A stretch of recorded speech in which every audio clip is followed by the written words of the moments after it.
आज हम बात करने जा रहे हैं उस खबर की जिसे सुनकर चीन की नींद उड़ी हुई है और अमेरिका तक को हैरानी हो रही है। हमारा इशारा इस ओर है कि भारत अब मोबाइल, लैपटॉप जैसे इलेक्ट्रॉनिक आइटम को बनाने में इतने आगे निकल चुका है कि वह दुनिया के कई देशों को एक्सपोर्ट भी कर रहा है। जी हाँ दोस्तों, जो भारत कभी मोबाइल का सिर्फ उपभोक्ता था, अब वो एक बड़ा मैन्युफैक्चरिंग हब बनता जा रहा है। आज भारत से आईफोन जैसे हाई एंड फोन तक एक्सपोर्ट हो रहे हैं। सैमसंग, एप्पल और दूसरी टॉप कंपनियां भारत को चीन के विकल्प के रूप में देख रही और अब यह ग्रोथ इतनी तेजी हो गई कि खुद चाइना की कंपनियों को डर लगने लगा है कि और डर इतना बढ़ चुका है कि अब वह भारत सरकार को चिट्ठी तक लिखने लगे। हाँ, शिकायतों से भरी हुई चिट्ठी। अब आप सोच रहे होंगे कि यह डर आखिर क्यों। तो दोस्तों, इसके लिए आपको बता दें कि भारत में जो इलेक्ट्रॉनिक सेक्टर में उछाल आया है वह कोई इत्तेफाक नहीं, बल्कि सरकार की PLI scheme make in India का धुआंधार प्रोत्साहन चीन से आयात पर लग रही पाबंदियों और विदेशी कंपनियों को भारत में फैक्ट्री लगाने के लिए दिए जा रहे इंसेंटिव। तो चलिए पूरे डेवलपमेंट को इस वीडियो में समझते हैं कि आखिरकार क्या कुछ देखने को मिला है। नमस्कार दोस्तों, मैं राधेश्याम और आप देख रहे हैं KSR News 24। देखिए, भारत सरकार ने जो प्रोत्साहन दिया, इन सब का असर ये हुआ कि भारत अब धीरे धीरे इलेक्ट्रॉनिक्स प्रोडक्शन में आत्मनिर्भर बनता जा रहा। 2023 से 24 में भारत से 1,85,000 करोड़ के इलेक्ट्रॉनिक्स एक्सपोर्ट हुए, जिसमें सबसे बड़ी हिस्सेदारी थी मोबाइल फोन्स की।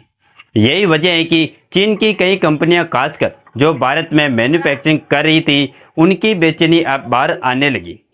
ICEA यानी India cellular and electronics association, जिसने एप्पल, फॉक्सकॉन, शाओमी और दूसरी कंपनियों की ओर से भारत सरकार के सामने एक चिट्ठी लिखी और इस चिट्ठी में लिखा गया कि सरकार कुछ ऐसे कदम उठा रही है जिससे भारत में काम कर रही चाइनीज कंपनियों को तकलीफ हो रही है। इंजीनियर्स को वीजा नहीं मिल रहा, मशीनरी अटकाई जा रही है और कस्टम क्लियरेंस में जानबूझकर देर हो रही है। यानी अब यह सीधा सीधा भारत के ऊपर दबाव बनाने की कोशिश है कि हमें छूट दो, नहीं तो निवेश रुक जाएगा। लेकिन भारत अब वो नहीं रहा जो कभी हर बात मान लिया करता था। अब भारत तय करेगा कि किसे वीजा मिलेगा, किसे नहीं। अब भारत तय करेगा कि कौन सी मशीनें देश में आएंगी और कौन सी नहीं। अब भारत की नीति होगी कि जिसमें देश हित पहले होगा और यही बात चीन को सबसे ज़्यादा चुभ रही है। दोस्तों, जैसा कि हमने बताया कि भारत की मैन्युफैक्चरिंग ग्रोथ देखकर चीन की कंपनियों में बौखलाहट मच चुकी है, जिससे अब वह खुलकर भारत सरकार के फैसलों को चुनौती देने लगी। लेकिन जरा सुनिए उन्होंने चिट्ठी में क्या क्या लिखा है। दरअसल ICEA की चिट्ठी में यह कहा गया कि भारत में इलेक्ट्रॉनिक सामान बनाने के लिए हमें चाइना से कुछ हाई क्वालिटी मशीनें और इंजीनियरिंग मंगाने होते हैं, लेकिन अब भारत सरकार बार बार इन पर रोक लगा रही है। यानी अब भारत सरकार चाहती है कि जो काम चाइनीज इंजीनियरिंग करते थे वह अब भारतीय टेक्नीशियन और इंडियन मशीनरी से हो, और यही बात चीन को तकलीफ दे रही है। अब यह सुनिए कि इस मामले में चाइनीज कंपनियों को कितना आगे बढ़ गई है। वह कह रही है कि अगर भारत सरकार ने यही पाबंदियां जारी रखी तो उनका प्रोडक्शन धीमा हो जाएगा और निवेश रुक जाएगा। उन्होंने सरकार को कहा कि अगर आपने हमें चाइना से जरूरी सामानों और इंजीनियरिंग लाने की परमिशन नहीं दी तो हम अपना पैसा वापस ले लेंगे। मतलब अब खुलेआम ब्लैकमेलिंग हो रही है। लेकिन भारत अब इनके सामने झुकने को तैयार नहीं है, क्योंकि अब सरकार की पॉलिसी साफ है कि भारत को मैन्युफैक्चरिंग में आत्मनिर्भर बनाना है, चाहे उसके लिए थोड़ी तकलीफ क्यों ना उठानी पड़े।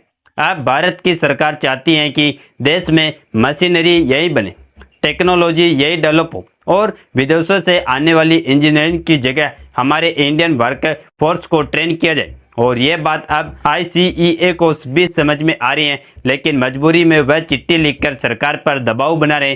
पर असली गेम अब चालू हो रहा, क्योंकि भारत सरकार ने जो चुपचाप काम शुरू किया उसका असर जल्द दिखेगा। जहां सरकार अब सिर्फ असेंबलिंग नहीं बल्कि मैन्युफैक्चरिंग पर जोर दे रही। तो दोस्तों, अब बात करते हैं असली मुद्दे की।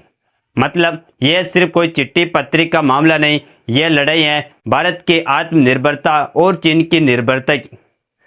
चाइनीज कंपनियां अब तक भारत को केवल एक असेंबली हब मानती थी, जहां उनकी मशीनें आएंगी, उनके इंजीनियरिंग आएंगे और हमारे मजदूर सिर्फ स्क्रू कसेंगे। लेकिन अब भारत ने साफ कर दिया कि अब सिर्फ स्क्रू नहीं कसेंगे, अब हम अपने प्रोडक्ट बनाएंगे अपने नाम से और अपनी टेक्नोलॉजी से। जहां भारत की नई रणनीति है सिर्फ मैन्युफैक्चरिंग नहीं, अब मेड इन इंडिया चाहिए। भारत सरकार ने पिछले 3 सालों में कई ऐसे कदम उठाए जिससे अब चाइना का एकाधिकार खत्म हो रहा है, जिसमें पहला है PLI स्कीम यानी प्रोडक्शन लिंक्ड इंसेंटिव। इसमें सरकार कंपनियों को प्रोत्साहन देती है कि वो भारत में असेंबली नहीं बल्कि कंपोनेंट मैन्युफैक्चरिंग करें। इससे अब कंपनियां चाइनीज से PCB, बैटरी, चिप्स, सर्किट्स लाने के बजाय उन्हें यही बनवा रही है। और दूसरी बात करें तो वह है लोकल IAD सेंटर पर जोर।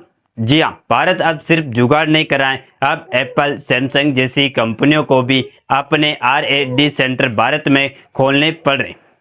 तीसरे और सबसे अहम कदम की बात करें तो वह है चाइनीज इंजीनियरिंग पर वीजा रोक। पहले हर महीने हजारों चाइनीज टेक्नीशियन भारत में आते थे, अब वीजा अप्रूवल टाल दिया जाता है ताकि उनकी जगह भारतीय युवा को मौका मिले। और चौथे की बात करें तो वह है बड़े टारगेट्स का ऐलान, जिसमें 2023 में भारत ने करीब 2 लाख करोड़ का इलेक्ट्रॉनिक एक्सपोर्ट किया, लेकिन अब 2026 तक का टारगेट है 4 करोड़ 50 लाख भी ज़्यादा करने का।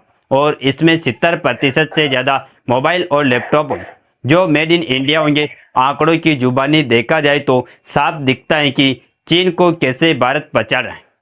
जहां मोबाइल मैन्युफैक्चरिंग में भारत अब नंबर 2 बन चुका है दुनिया में, और एप्पल अब iPhone 15 का करीब 14 से 17% हिस्सा अब भारत में बना रहा है।